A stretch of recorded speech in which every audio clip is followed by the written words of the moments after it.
गुरु भगवान की जय, गुरु महाअवतार बाबा जी की जय, गुरु दत्तात्रेय जी की जय, भगवान श्री कृष्ण जी की जय। नमस्कार दोस्तों, आप सभी का एक बार फिर से मेरे चैनल गुरुजी साधना केंद्र पर हार्दिक स्वागत है। तो आज जो मैं साधना लेकर आया हूँ तो वो साधना है क्रोध भैरव साधना, क्रोध भैरव जी की साधना। तो ये साधना जो है दो प्रकार से होती है। एक तो तंत्रोक्त विधि से होती है और एक भक्ति योग के माध्यम से भी ये साधना की जा सकती है। तंत्रोक्त विधि जो है वो खतरनाक विधि हो सकती है, क्योंकि उसमें भैरव जी का उग्र स्वरूप सामने आता है, तो वो खतरनाक भी हो सकती है। लेकिन जो भक्ति योग के माध्यम से साधना करेगा, जो सात्विक विधि से साधना करेगा, तो भैरव जी सौम्य रूप में सामने आएंगे। और वैसे तो साधकों को इनके दर्शनों की कोई ज़रूरत नहीं है। केवल इनकी कृपा प्राप्त करने के लिए ही इनकी साधना करें, ठीक है। तो कृपया वीडियो को जो है आप लोग पूरा देखिए, क्योंकि अगर आप बीच में ये वीडियो छोड़ देंगे तो आपके लिए अधूरा ज्ञान बन जाएगा। अगर आप साधना और सिद्धि के मार्ग में आगे बढ़ना चाहते हैं तो ये वीडियो आपके लिए बहुत सहायक होने वाला है, बहुत लाभदायक होने वाला है। तो मेरी विनती है आप सभी से कि कृपया वीडियो को पूरा देखें। ये साधना मेरे गुरुजी ने भी अपने चैनल पवन पंडित पर डाली है कुछ दिन पहले, और उन्हीं के प्रचार प्रसार में मैं ये लगा हुआ हूँ। मेरा चैनल जो है एक प्रकार से उनके यूट्यूब चैनल की ही ब्रांच है, और मेरा कार्य जो होता है वो यही होता है कि उनके प्रचार प्रसार में ज़्यादा से ज़्यादा कर सकूं, ज़्यादा से ज़्यादा लोगों तक उनकी साधना पहुंचा सकूं। क्योंकि उनके चैनल पर जो भी लोग साधना देखते हैं तो हर लोगों तक उनका चैनल नहीं पहुंच सकता, तो अपने चैनल के माध्यम से मैं उनकी साधना को लोगों तक पहुंचाता हूं। और जिस किसी को भी किसी भी प्रकार की साधना चाहिए तो मुझे कमेंट में लिखकर बताए, तो मैं अपने गुरुजी का नंबर उनको दे दूंगा, अपने गुरुजी से उनको मिलवा दूंगा उन साधकों को, ठीक है। तो मैं अब आपको क्रोध भैरव जी की साधना के बारे में जानकारी देता हूं। वैसे तो ये हर साधक के बस की बात नहीं है क्रोध भैरव जी की साधना करना, क्योंकि इसमें अगर आप नियमों के ऊपर जाएंगे तो मुझे नहीं लगता कि इस पृथ्वी पर कोई है जो क्रोध भैरव जी की साधना नियम और कानून के साथ कर सके। क्योंकि मंडल बनाना, उसमें फिर मूर्ति स्थापित करना, नवग्रहों की मूर्ति स्थापित करना, कुल देवी की मूर्ति स्थापित करना, गणेश जी की मूर्ति स्थापित करना, शिव परिवार की जो है मूर्ति स्थापित करना, दक्षिण कोण में अलग मूर्ति स्थापित करना, दसों दिशाओं में अलग अलग मूर्ति स्थापित करना, इस प्रकार से ये जो इनका यंत्र बनाया जाता है, बीच में क्रोध भैरव जी की मूर्ति स्थापित करना। तो इस प्रकार से कोई भी नहीं कर पाएगा मुझे लगता है। तो आप लोगों को सिर्फ कृपा प्राप्त करने के लिए ये मैं साधना जो है बता रहा हूँ। क्रोध भैरव जी की जो साधना सिद्ध कर लेता है, हर प्रकार की सिद्धि उस साधक के सामने हाथ जोड़कर उपस्थित हो जाती है।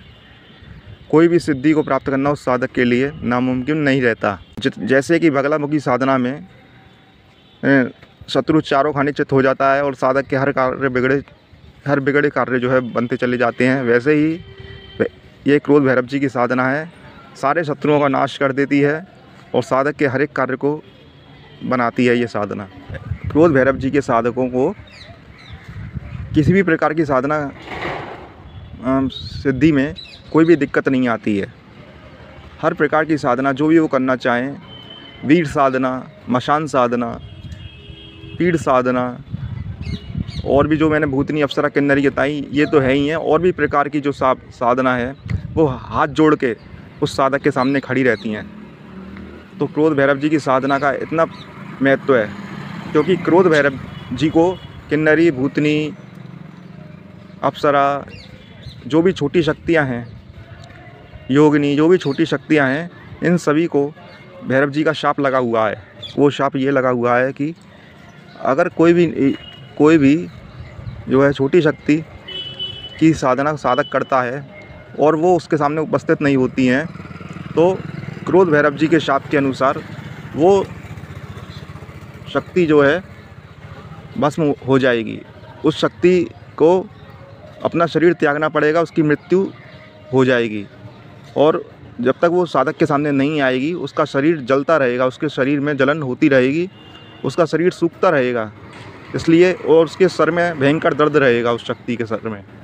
जो भी क्रोध भैरव के सामने, जो भी क्रोध भैरव साधक के सामने शक्ति अगर नहीं आती है तो उसका सर फट जाएगा। इसलिए इन सभी शक्तियों को साधक के सामने आना पड़ता है। जो क्रोध भैरव जी की साधना करने के लिए आपको नीले कंबल का आसन चाहिए और आप जो है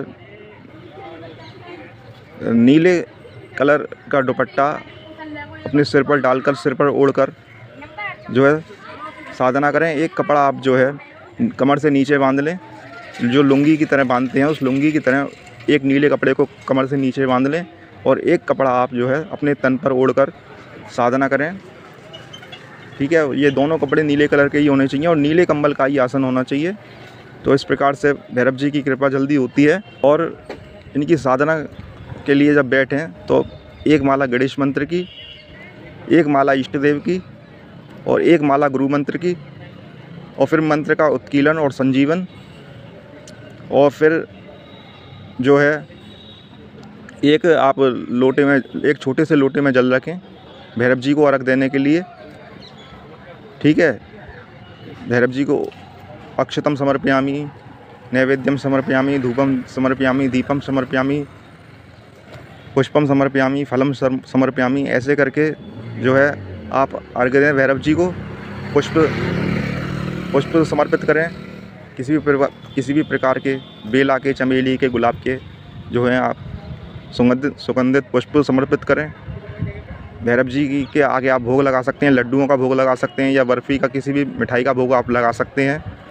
और आप घी का दीपक जलाएं, शुद्ध घी का दीपक जलाएं। शुद्ध घी का दीपक ना हो तो शुद्ध सरसों के तेल का भी दीपक जला सकते हैं।